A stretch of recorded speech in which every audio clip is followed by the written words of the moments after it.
রংহীন সংবাদ আর অজানা তথ্যের জন্য দেখুন দিগদর্শন, 10-এর পাশে, দেশের সাথে। শেষ পর্যন্ত মুখ্যমন্ত্রীর হস্তক্ষেপে টলিউড জট খুলেছে।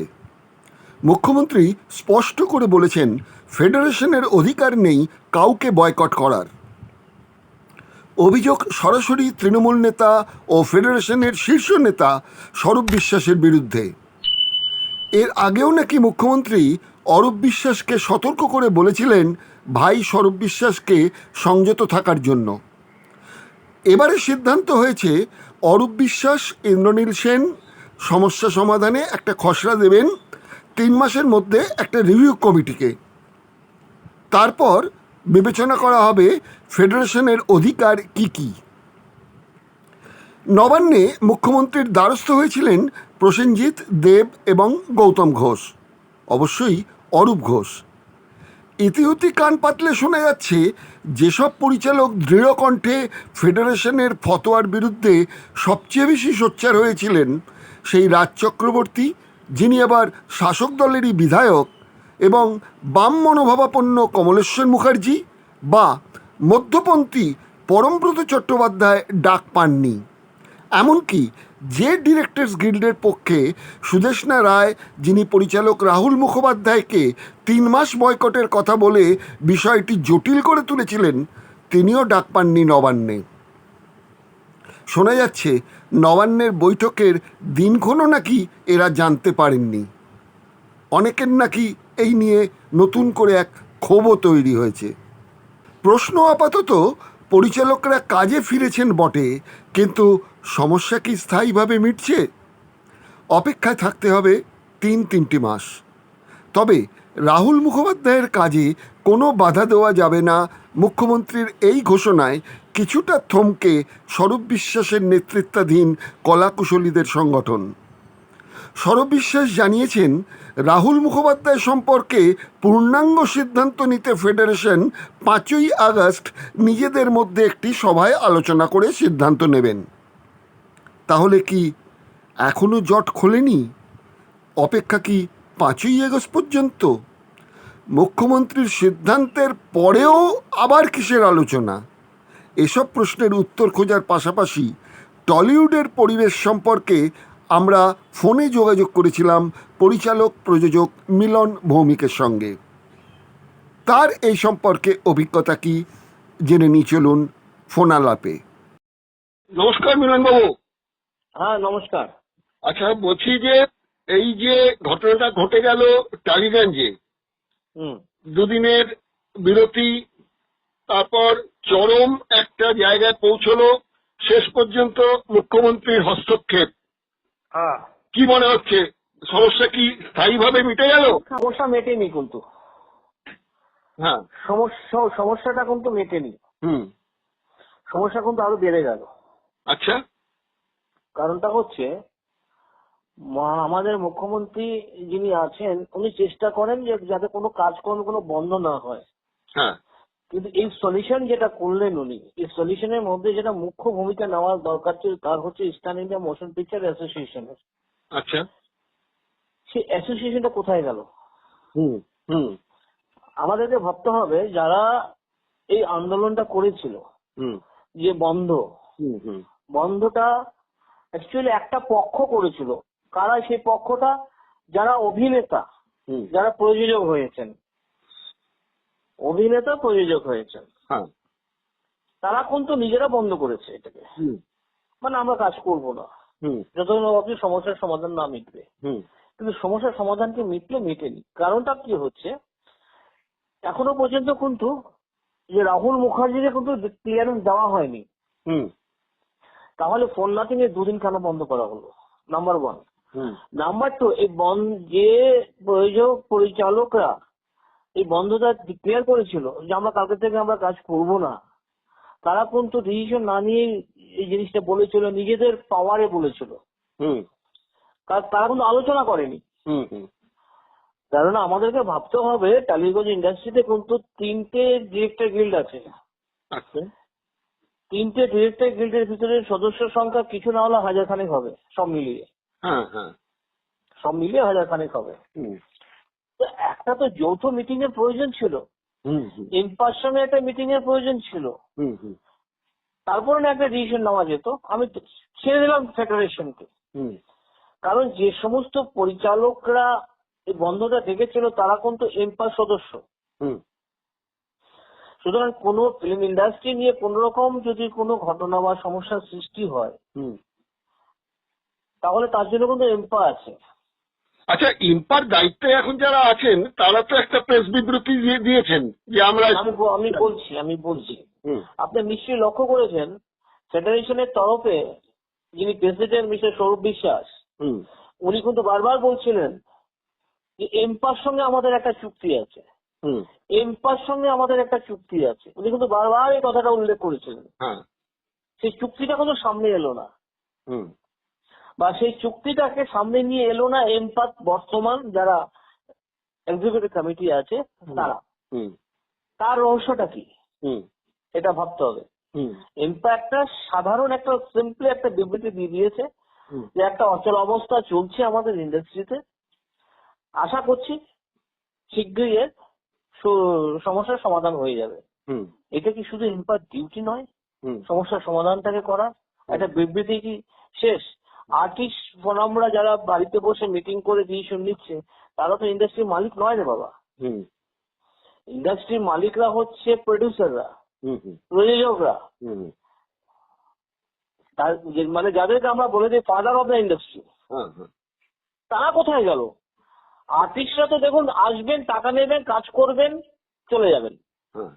ছবিটা রিলিজ হলো কি হলো না, ছবিটা চললো কি চললো না, ছবিটা চলার সময় হাউস পেলো কি পেলো না, তাদের কিন্তু সেই ভূক্ষেপটা নেই। সেই ভূক্ষেপটা কাদের হওয়া উচিত ছিল? এমপা এবং ফেডারেশনের। ফেডারেশনের কেন ভূক্ষেপ ছিল?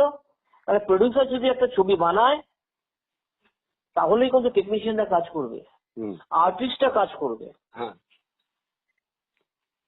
একটা প্রডিউসার যদি একটা ছবি বানায় তাহলে আর্টিস্টরা কাজ করবে, টেকনিশিয়ানরা কাজ করবে। একটা শিল্প, একটা ইন্ডাস্ট্রি, সেটা ইনভেস্টমেন্ট একটা বড় ব্যাপার। ইনভেস্টমেন্ট না হলে তো কোনো শিল্পই শিল্প নয়। ঠিক, ইনভেস্টমেন্ট না হলে কোনো শিল্পই শিল্প নয়। সেই প্রযোজকদের কিন্তু আজকে আলাদা করে রেখে দেওয়া হলো। ওরা জানতেই পারলো না। আজকে ডিরেক্টররা দুদিন বন্ধ ঘোষণা করে দিলেন, তার বিনিময়ে যে আপনার প্রডিউসার যে কত ক্ষতি হলো, সে ক্ষতির লাভ লোকসানটা কে ভরপাই করবে? আচ্ছা, এই ঘটনা তো আগেও ঘটেছে। যখনই কোন রকম সমস্যার সৃষ্টি হয়েছে তখন প্রডিউসারদের কাজ বন্ধ হয়ে সেখানে একগুচ্ছের টাকা ইনভেস্ট হয়ে থেকেছে।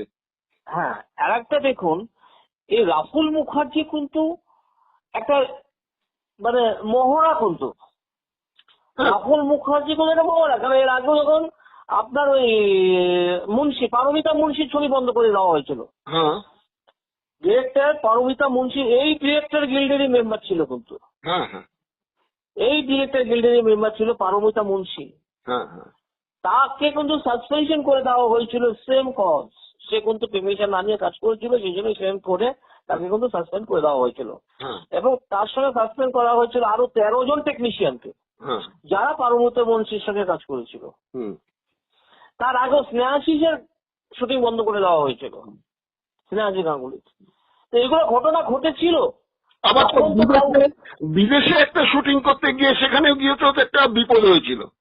অশোক ধানুকার, অশোক ধানুকার তখন কিন্তু কোন পরিচালক অ্যাসোসিয়েশন কিন্তু পথে নামেনি বা এইভাবে করে সামনে আসেনি। সামনে এসে বলেনি যে আমাদের যদি এটা না মিটিয়ে দেওয়া হয় কালকে শুটিং থেকে বন্ধ। এবার কেন এলো? তার পিছনে কে আছে? কাকে সেফগার্ড করার জন্য এলো? এগুলো ভাববার ব্যাপার আছে। দেখুন, ইন্ডাস্ট্রি কিন্তু একা নয়। কেউ যদি মনে করে যে আমি ইন্ডাস্ট্রি সর্বপ্রত্তা, সেটা নয় কিন্তু। ইন্ডাস্ট্রি কিন্তু সমন্বয় গোষ্ঠী তো নিয়ে। এখানে কিন্তু ডিরেক্টর যেমন দরকার আছে, মানে টেকনিশিয়ান দরকার আছে। 28টা গিল্ড নিয়ে একটা ফেডারেশন হয়। 28টা গিল্ড নিয়ে একটা ফেডারেশন হয়। আজকে সেই ফেডারেশনকে যদি আমি তুচ্ছ করে দিই তাহলে কিন্তু শৃঙ্খলা পরায়ণ কাজ আর হবে না। এখানে শৃঙ্খলাবদ্ধ করে সবাইকে নিয়ে কাজ করার জন্য কিন্তু একটা সংগঠনের প্রয়োজন আছে। সেই সংগঠনের নামটাই কিন্তু হচ্ছে ফেডারেশন।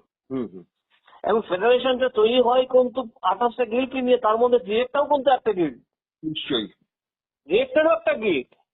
তাহলে একটা ডিরেক্টর গিল্ড প্রথমে রাহুলকে সাসপেন্ড করে দেয় সর্বসম্মতভাবে, তারপরে হঠাৎ করে 3 দিন পরে অলৌকিক কি অলৌকিক একটা ঘটনা ঘটে গেল, তাকে আবার বললো না সাসপেনশন তুলে দাও। সেটা তাদের নিজেদের ব্যাপার। না, এটা আপনি যেটা অলৌকিক বলছেন সেটা তো মোটামুটি দাঁড়াচ্ছে যে সুদেষ্ণা রায় যখন ওই ফেডারেশনের সঙ্গে কথাবার্তা বলার পর যখন বয়কটের কথাটা বলা হলো 3 মাস, হ্যাঁ। তখন প্রায় 75 জন পরিচালক যৌথ বিবৃতি দিয়ে যখন বললেন যে আমরা তাহলে ডিরেক্টর গিল্ড ছেড়ে দেবো, সেই একটা চাপ কি সুদেষ্ণা রায়ের ওপর পড়েছিল? সেটা তো উনি সাংবাদিকদের কাছে বললেন যে আমি একটা চাপের মধ্যে ছিলাম, আমাকে ভুল তথ্য দেওয়া হয়েছিল। চাপটা কি ছিল? 75 জনের চাপ ছিল না একজনের চাপ ছিল? কোনটা? 75 জন পরিচালকের চাপ কি সুদেষ্ণার উপরে পড়েছিল না একজন পরিচালক একজন প্রযোজকের চাপটা পড়েছিল? হ্যাঁ, সেটা পরিষ্কার নয়। সেটা কিন্তু পরিষ্কার নয়। কেন আমার মনে হয় না যে ডিরেক্টর এমন ভাবে কিছু করবে যাতে একটা আমরা বন্ধ করে দেবো। ডিরেক্টররা কখনোই হুমকি দেয় না, কিন্তু একটা মাথায় রাখবেন। আর যে সমস্ত পরিচালকরা 52 সপ্তাহ ছবি চালিয়ে ইন্ডাস্ট্রি বাঁচিয়ে রেখেছে, 5-6টা ছবি হলে বা 10-12টা ছবি নিয়ে কিন্তু ইন্ডাস্ট্রি হয় না। ঠিক, এটা কিন্তু মাথায় রাখতে হবে। ঠিক। কারণ 52 সপ্তাহ যদি আপনি ছবি না চালান, ডিস্ট্রিবিউশন না দেন, সিনেমা হল না দেন, তাহলে টোটাল কলাপস হয়ে যাবে, টোটাল বন্ধ হয়ে যাবে। কিন্তু 52 ফল পাওয়া নিয়ে যে সমস্যাটা হয় ছবি তৈরির পর বিপণনের ক্ষেত্রে, আমি তো বললাম যে এটা একটা অশনি সংকেত আবার চলে এলো। আগে তো ছিলই ডিস্ট্রিবিউশন পাড়াতে হল পাওয়া যেত না একচ্ছত্র ছত্রপতি শিবাজি ছাড়া। হ্যাঁ সেই ছত্রপতি শিবাজির ছায়াও কিন্তু এবার পড়লো টালিগঞ্জে। হ্যাঁ, সুতরাং এখানে কিন্তু একটা অশনি সংকেত দেখা যাচ্ছে। জানি না এটা কি হবে, কারণ এখন যে ঘটনাটা ঘটলো, যদি রাহুলের যদি কি বলে কোন রকম শাস্তিও না হয়, পেনাল্টি দিয়েও যদি রাহুলকে ছেড়ে দেওয়া হয়, সেটাও উচিত। ঘটনা কি হয়েছে আমি জানি না। না, মুখ্যমন্ত্রী তো বলেছেন যে ফেডারেশনের কোনো এখতিয়ার নেই কাউকে বয়কট করার। দেখুন, এটা যেমন সত্যি কথা বলেছেন উনি সত্যি কথা বলেছেন, কিন্তু তার সঙ্গে এটাও তো ধরে নিতে হবে যে আজ কালকে থেকে যদি আমাদের বাকি পরিচালকরা আছে তারা যদি ফেডারেশনের টেকনিশিয়ান না নিয়ে কাজ করে, তাদের কি শাস্তি হবে? তাদের কি শাস্তি হবে? যে পথটা খুলে দেওয়া হলো না অন্য পরিচালকদের জন্য, যে আমার দরকার পড়লে আমি 4খানা টেকনিশিয়ান নিয়ে কাজ করব। এগুলো তো ভাবনা আগে করা উচিত ছিল। এক একটা গিল্ডের মেম্বার তাদের কার্ড দিয়ে বাড়ানো হলো কেন? এক একটা গিল্ডের মেম্বার হচ্ছে আপনার 300-400 মেম্বার। এটা একটা বড় কথা, এটাও বড় কথা। এখন ঘটনা দাঁড়াচ্ছে যে এমনিতেই বাংলা ছবিতে প্রযোজক আসছেন না সেরকম ভাবে, যার জন্য পরিচালক বা অভিনেতাদের নিজেদের প্রোডাকশন হাউস খুলতে হচ্ছে। আপনিও পরিচালনার পাশাপাশি প্রযোজক হিসেবেও পরিচিত হয়েছেন। ইন্ডাস্ট্রিতে যেহেতু সংকট রয়েছে, যে ইনভেস্টমেন্টের লোকজন পাওয়া যাচ্ছে না, তার অন্যতম কারণই হচ্ছে যে ছবি রিলিজের জায়গাটা কোনো সুনিশ্চিত জায়গা নেই, পয়সাটা রিটার্ন আসবার নেই। একদম কারেক্ট। সেই জায়গাটায় দাঁড়িয়ে এখন যে মিটিংটা নবান্নে হলো, সেখানে এতজন পরিচালক কিন্তু এইটা নিয়ে সমালোচনা করলেন, কথা বললেন। দেখা যাচ্ছে যে সেখানে ডাক পেলেন দেব, প্রসেনজিৎ আর গৌতম ঘোষ। আমার এক্স্যাক্টলি আমার ওই বক্তব্যটা, যারা প্রকৃত টেকনিশিয়ান, যে পরিচালকরা, তারা কোথায় গেল সেই মিটিং থেকে? যাদের প্রবলেমটা ছিল, যাদের নাকি মান সম্মান সব ঘটনা নাকি নষ্ট হয়ে গেছিল, ঠিক আছে, তারা কোথায় গেল এই মিটিং থেকে? শোনা যাচ্ছে তাদের মধ্যে একটা ক্ষোভ তৈরি হয়েছে। জানি না। দেখুন, এখানে তো কোনো দেখুন একটা জিনিস কি, যে জিনিসটা নিয়ে সূত্রপাত, সেই সূত্রপাত কিন্তু চাপা দিয়ে দেওয়া হলো। ভেতরে ভেতরে তুষের আগুন কিন্তু জ্বলতে শুরু করলো। এই তুষের আগুনে কিন্তু ফু দিলে কিন্তু আবার দাউ দাউ করে জ্বলে উঠবে যে কোনো মুহূর্তে। মুখ্যমন্ত্রী বলেছেন 3 মাসের মধ্যে একটা রিপোর্ট জমা দিতে রিভিউ কমিটির কাছে। এদিকটা যেমন একটা দিক, আর এই রিপোর্টটা সেই রিভিউ কমিটির মধ্যে কি কোনো টেকনিশিয়ান আছে? না, পরিচালকরা তো একজন আইনজীবী। পরিচালকরা কি আছে? পরিচালকরা তো একটা আইনজীবীও। যারা ক্যাপ্টেন অফ দ্য শিপ যাদেরকে বলা হয়, হ্যাঁ, তারা কোথায়? না, পরিচালকরা তো একজন আইনজীবীকেও চেয়েছিলেন যিনি আইনটা বুঝবেন এইসব নিয়ম কানুনের জন্য। তারও তো কোনো নামের উল্লেখ নেই কোনো। না না, কিছু নেই। সব থেকে বড় প্রবলেম হচ্ছে কি জানেন তো, সব থেকে বড় প্রবলেমটা হচ্ছে একটা এমপা হচ্ছে star India motion picture association, producer, distributor, exhibitor, যাদের একটা ইউনিটি আছে, এটা যার সঙ্গে একটা এমপার একটা কন্ট্রাক্ট আছে, একটা চুক্তি আছে, সেই চুক্তির বিষয়টা কোনো সামনে এলো না, নাম্বার ওয়ান। নাম্বার টু, এমপাকে অ্যাভয়েড করা হলো বা এমপা অ্যাভয়েড করলো, এমপাকে অ্যাভয়েড করা হলো বা এমপা অ্যাভয়েড করলো। এমপা কেন অ্যাভয়েড করলো? একজন বড় প্রযোজকের ঘটনা ঘটেছে এখানে, এমপাকে তাকেই ভয় পেল, তাহলে তো সর্বনাশ হয়ে গেল। তাহলে তো কেন একটা জিনিস, তো এমপার তো প্রধান ভূমিকা ছিল এখানে। রাহুল মুখার্জি যে ছবিটা করেছিল সেই ছবিটা রেজিস্টার্ড ছিল না এমপাতে।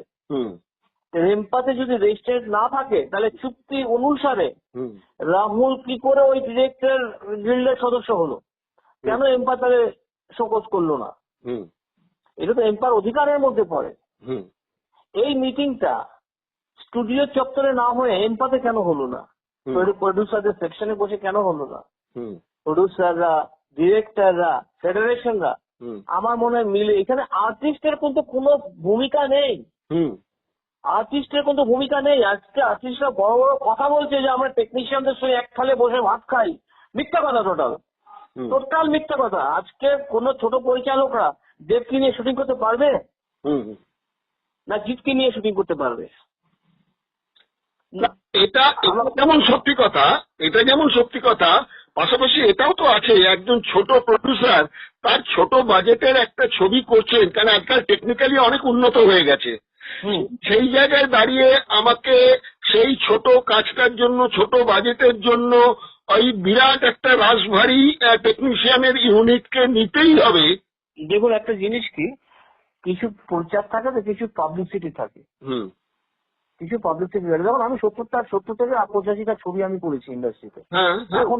এখনো আমার ছবি শুটিং রানিং আছে। আমিও ঋত্বিক ঘটকের যখন ছবিটা করতে চাই অলক্ষ্যে ঋত্বিক, তখন কিন্তু আমার একটা প্রবলেম দেখা দিয়েছিল। আমি শুধু এলপাকে, আমি কিন্তু ফেডারেশনকে জানিয়েছিলাম যে আমি সাউন্ড রেকর্ডিস্ট নেবো না আর ট্রলি ম্যানটা নেবো না, কারণ আমি হিল স্টেশনে শুটিং করতে যাবো, ওখানে ট্রলি কি হবে যেখানে আমার ড্রোন ক্যামেরা আছে। তখন ডিরেক্টর গিল্ডে কিন্তু আমি জানিয়েছিলাম, ডিরেক্টর গিল্ড কিন্তু সক্রিয় ভূমিকা নিয়েছিল। কিন্তু পরবর্তীকালে যখন দেখলাম যে এটা আর এগোচ্ছে না, আমার আগামীকাল আমার ইউনিট বেরিয়ে যাবে, আমার ইউনিট বের করতেই হবে, আমি কিন্তু স্টেট হয়ে ফোন করেছিলাম স্বরূপ বিশ্বাসকে।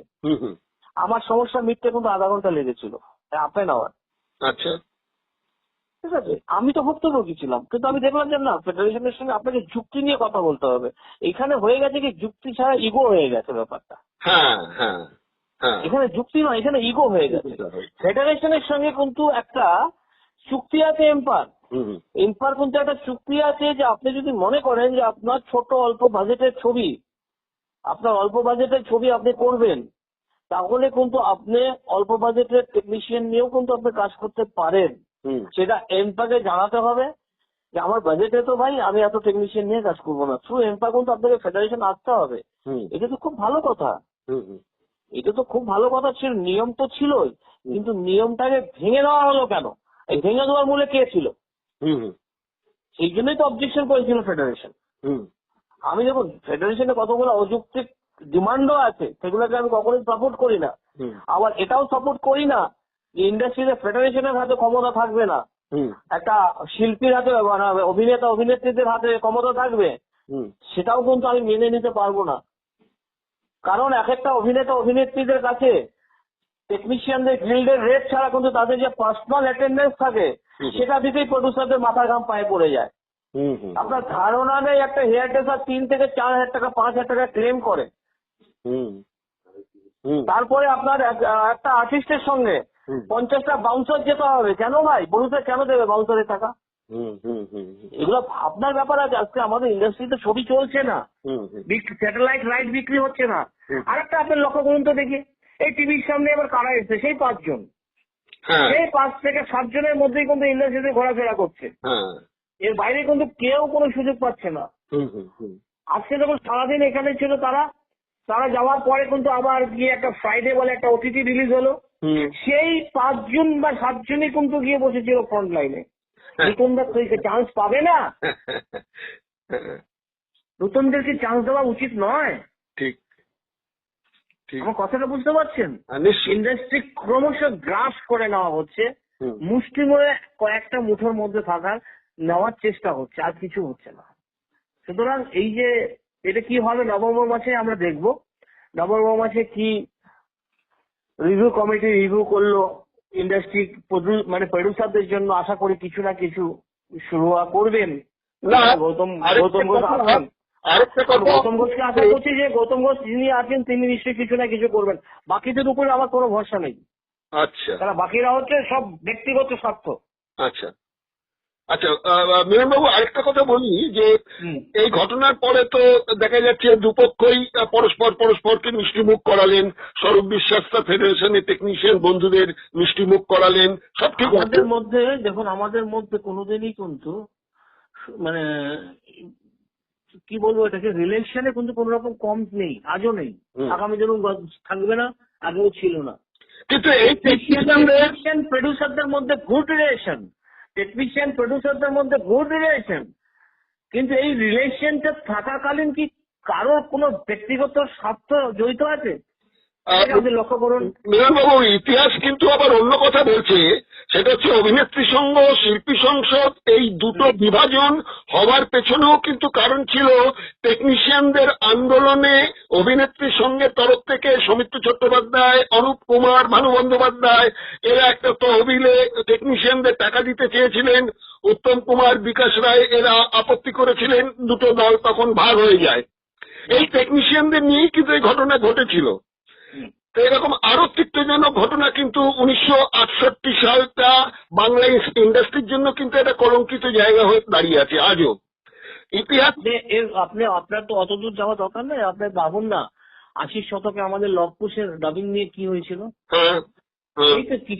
লবকুশ নিয়ে যখন দেখলো যে এখানে যদি লবকুশের মতো ছবি যদি এখানে রিলিজ হয়ে যায় তাহলে বাংলা ছবির ক্ষেত্রে একটা অসুবিধার সম্মুখীন হতে হবে, একটা বড় চ্যালেঞ্জের সামনে দাঁড়াতে হবে অভিনেতাদের। 90-এ সজ্জন খাইতান যখন হার্ট ভিডিওর তরফ থেকে যখন মহাভারত বাংলা ডাব করালেন, আমি তখন ছিলাম চ্যানেল 10-এ।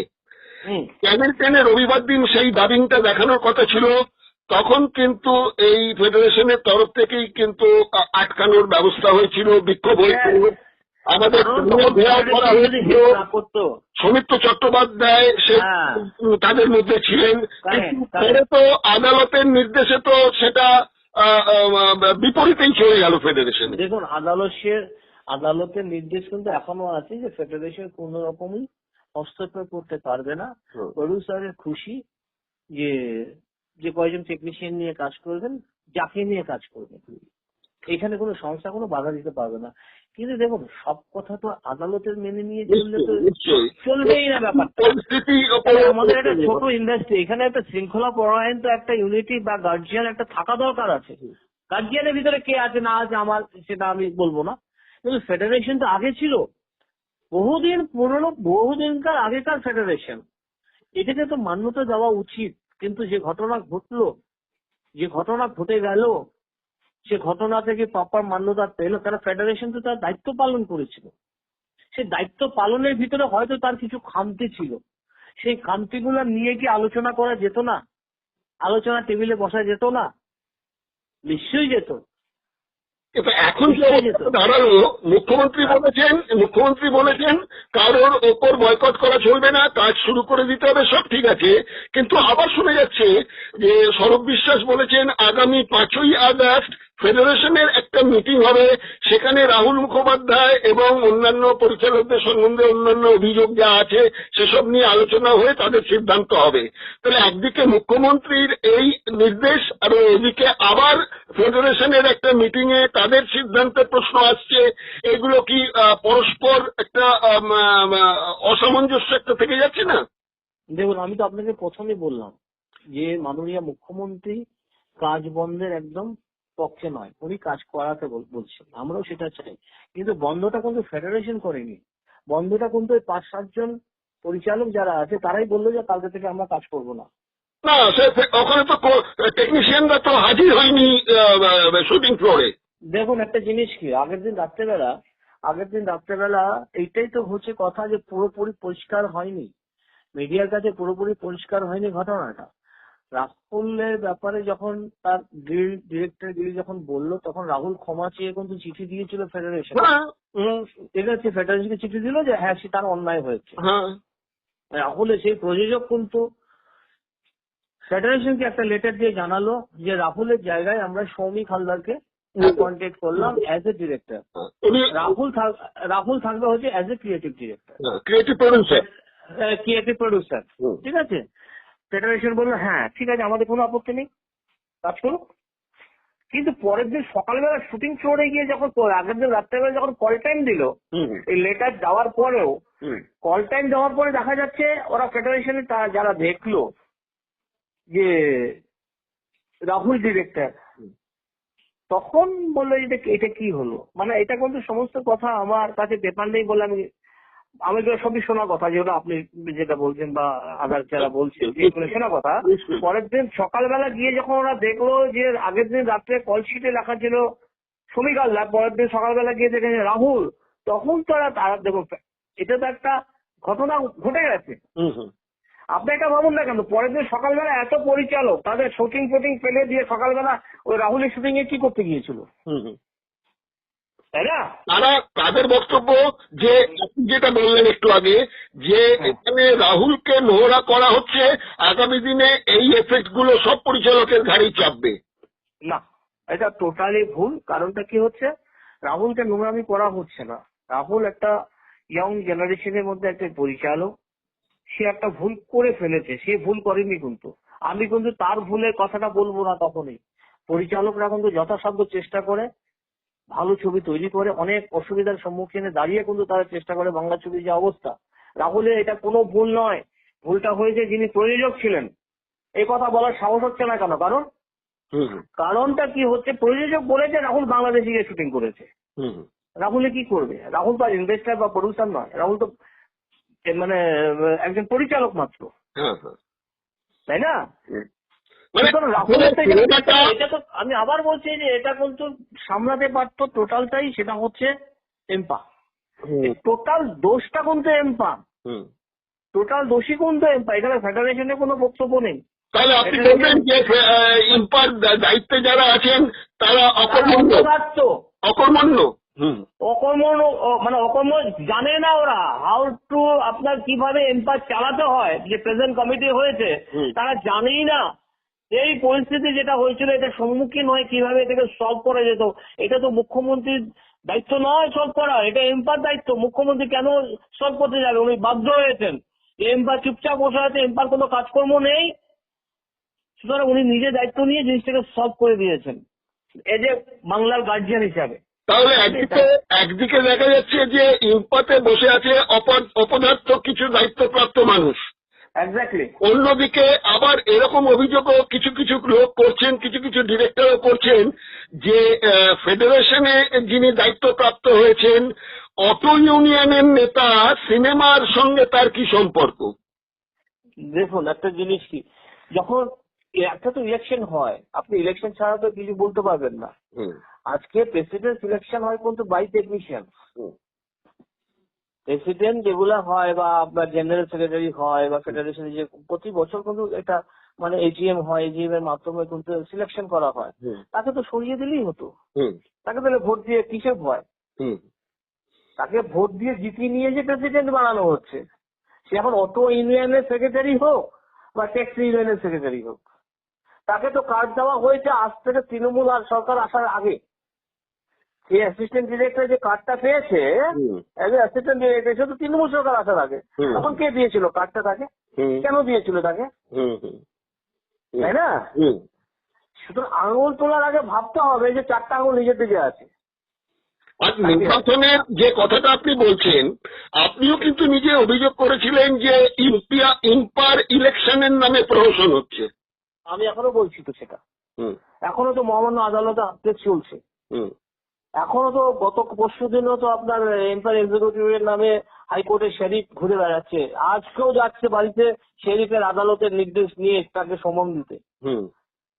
আমরা তো আদালতের উপরে ভরসা করে বসে আছি, তাহলে আমরা তো প্রমাণ করে দিয়েছি, বারবার প্রমাণ করে দিয়েছি, আজকে চারটি বছর তো আমরা আদালতে লড়ছি।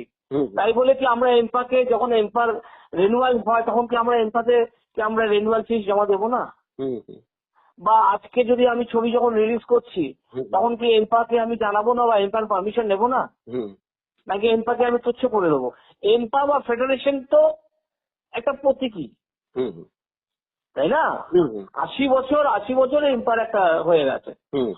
আজকে পিয়ার সেনগুপ্ত এসছে ধরুন 4-5 বছর, 5 বছর হলো।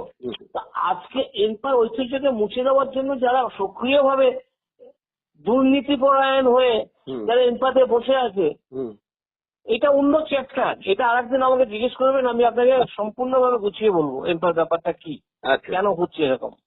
আজকে আপনারা নিজেদের লক্ষ্য করুন না কেন, এমপা কোথায়? তার কি একটা শুধুমাত্র কি তার একটা দায়িত্ব যে একটা লেটারে উইদাউট সিগনেচার একটা লেটার আমি প্রকাশ করে দিলাম, প্রেস রিলিজ করে দিলাম, যে আশা করছি শীঘ্রই মিটে যাবে। আর কি মিটবে? সূত্রটা কোথায়? কেন হয়েছে? তোমরা কেন মেটানোর চেষ্টা করছো না? কারা মেটাবে এটা? তোমরা একটা প্রেস রিলিজ দিয়ে দিলে খালাস হয়ে গেলে তা তো হবে না। আজকে প্রডিউসার সেকশনের চেয়ারম্যান ঋতব্রত কোথায়? আমাদের এগুলোই দাবি ছিল, যারা কোনোদিন ছবি করেনি, যারা ছবির সঙ্গে কোনো রিলেটেড নেই, যারা নিজেদের টাকা লাগিয়ে ছবি বানায় না, তারা ফিল্ম ইন্ডাস্ট্রির প্রডিউসারদের দুঃখ কি করে বুঝবে? এগুলো কি রাজনৈতিক প্রভাবেই এরা যুক্ত হচ্ছেন? দেখুন, পরোক্ষ অপরোক্ষ ভাবে তো একটা রাজনৈতিক প্রতিদ্বন্দ্বিতা আছেই ইন্ডাস্ট্রিতে। নেই তো একবার বলবো না, যেমন রুদ্দুলের উল্টাপাল্টা কথা বলে সে পোস্ট করছে, এগুলো হচ্ছে জানে না এরা অভিনেতা, এরা টাকা, যারা আপনি টাকা আজকে পার ডে রেমুনারেশন না দিলে এরা কালকে আপনার শুটিং করতে আসবে না। তাতে আপনার শুটিং বন্ধ হয়ে যাক, কি চললো না, এদের কিছু যায় আসে না। কিন্তু যায় আছে একটা প্রডিউসারের, যায় আছে একটা পরিচালকের, আর্টিস্টে কি যায় আছে বলুন তো দেখি। আজকে দেবকে নিয়ে আপনি ছবি করতে চান, দেব আপনাকে বলবে আমাকে 1 কোটি টাকা দিতে হবে, 1 কোটি টাকা দিতে হবে। আপনি কোথা থেকে 1 কোটি টাকা দেবেন? একবার ও কিন্তু সেটা